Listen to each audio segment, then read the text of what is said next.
was asking some of the guys this on Tuesday. Y'all were in a game 3 last year in the playoffs against at Columbus. What did you learn from that you might can apply to this game 3 at Miami? To be honest, I'm not thinking about that at all.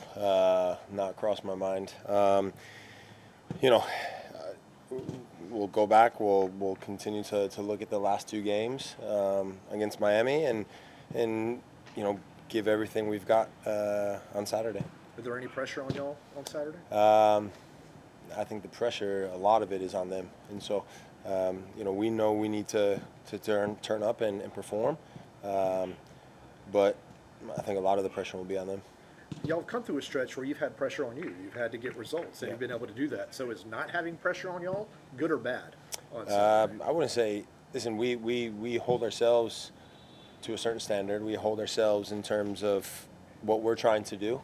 So from an internal perspective, we always put pressure on ourselves.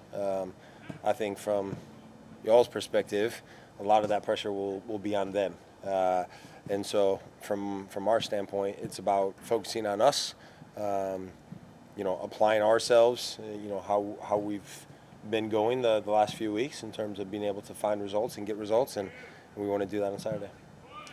Brett, is the team, we talked over the years, can this team manage games and whatnot? The team has obviously improved a lot. Is it ready for the type of game where the conspiracy theories are going to be out? Inter Miami has to be in the final. Messi's going to get calls. They're going to walk out when they feel like it for the second half. Like, how has the team grown in that aspect of football, if you will? Before I answer that, let me ask you a question, and maybe you guys have done research. Have they been disciplined for that? For showing up late to start the second half. I don't think so. I know Argentina was many times. The referee told us at the start of the second half that it goes in the report, but he even said the league does nothing. So I was just curious if you guys knew.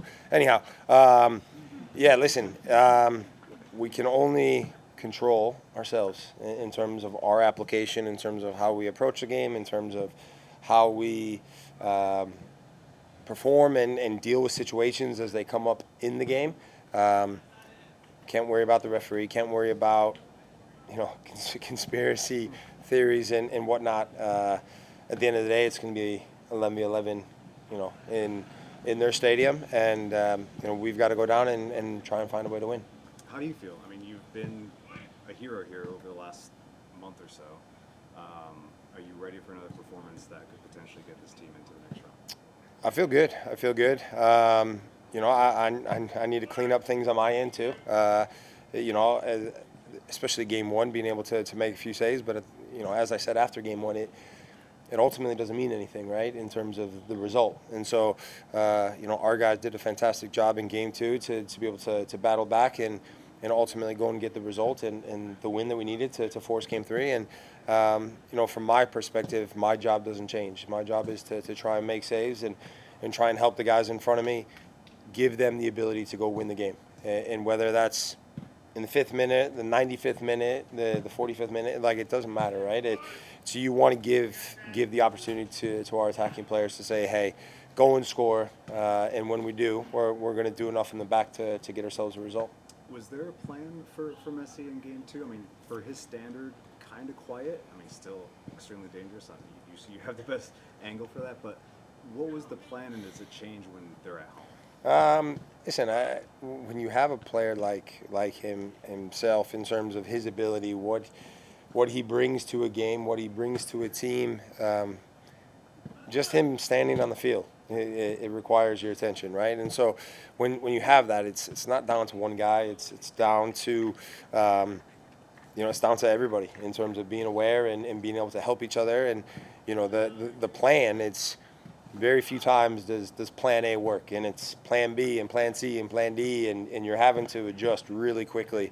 And when you have that, it normally requires everybody to be on the same page, right? And so if plan A is player A defend him and take the ball off him, well, that may not happen. So then what's plan B? And plan B is to get 2 other guys to help him and cut off a pass to Suarez. And then plan C is to have somebody else come, recover and run and tackle from, the side and win the ball and put him under pressure and make him make a pass that maybe he doesn't want to make. And so it's a constant, evolution of the play itself. And how do you deal with those moments?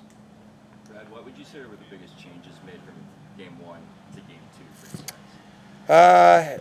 Listen, obviously, I think we could talk about changes from our side in terms of like what we did. But it wasn't a whole lot, to be honest. I think when you look at them, they're a team that they're gonna get the ball. They're entitled to have possession, and they want possession. And it's in those moments, how do you deal with the game? How do you manage the game? And trying to limit the dangers. In game 1, obviously we didn't get off to a great start in terms of conceding straight away.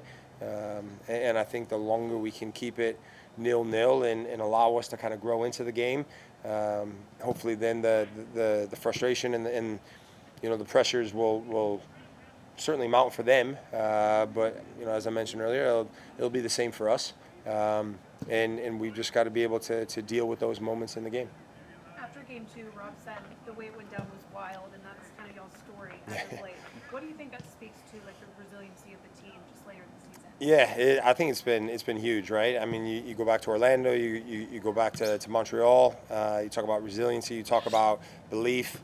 Obviously, big words, right? In terms of what you need at this time of the year. It's and that's why when you talk about plans go out the window. It's 11 guys, and you believe in each other, and there's somebody sprinkling a little bit of fairy dust over the top of us somewhere, and we'll take it because there's certainly a good vibe within the group. There's a confidence that maybe we've not seen as much as we would have liked throughout the year, but it means nothing. It's all about now and here now, and we've got that confidence, and we've got that belief, and we've got that resiliency, and so with those attributes, we feel ready to go come Saturday. Has Rob earned the permanent job? I know you don't make decisions, but you've been. That's my answer, Felipe. I don't make decisions. Listen, we're excited to go into this. I think everyone probably had written us off before the regular season had finished, and so to be in this position, I know we're all enjoying this moment. You guys can see in training, right? The looseness, the laughing, the camaraderie, the joking, and you need that because come Saturday, it's going to be all business. Deep into your career, does this type of game mean more to you than maybe it did a few years ago? No, because I don't think about it like that. I think about it as an opportunity to advance in the playoffs. I think about it as an opportunity to do something special, right? I mean, we're not far off MLS Cup in terms of the amount of games. And when you think about it like that, that should put a smile on all of our faces because we have a real chance to do something. We want to go down there with confidence. And, for me individually, it doesn't change my approach to the game and ultimately what the game means. Brad, for you, is there a moment, was there a message, a tactic where this team got more comfortable without the ball? Yeah, I don't know if there was a moment. I think it was almost a realization of, hey, we're okay if we don't have the ball. And at this level, you're not going to have the ball for 90-plus minutes. That you're just not. That's not how the game works. And so I think having that understanding that we are okay and we're solid and they're entitled to have it. And when they have it, they might get a shot off. They might create opportunities or whatnot. But how do we limit the severity of those opportunities? How do we kind of manage this situation without the ball? And I think we've been a lot better in those situations over the last few weeks. Brad, you've been part of the biggest moments of this club. How do you bring kind of that championship experience to this team as you're making this run now today? Yeah, I mean, listen, we talk about championships, talk about trophies, talk about why do you play the game, right? It's for moments like this to be in these moments. There's a lot of clubs around the league that would love to be in our shoes and be playing this game. And, this is another example of why you play the game. And so for me, it's not about trying to get a message across to guys saying, oh, hey, this is what it's going to take or whatnot. I think guys have shown that we have what it takes to compete in the playoff picture. And listen, we've got full internationals on our team. Bartek, Stian, Derek's a full international. we've got guys that have played at the highest level in the world's game, and so they certainly understand what's at stake, and I think that's shown in the performances, especially the last two games, but even leading up to that.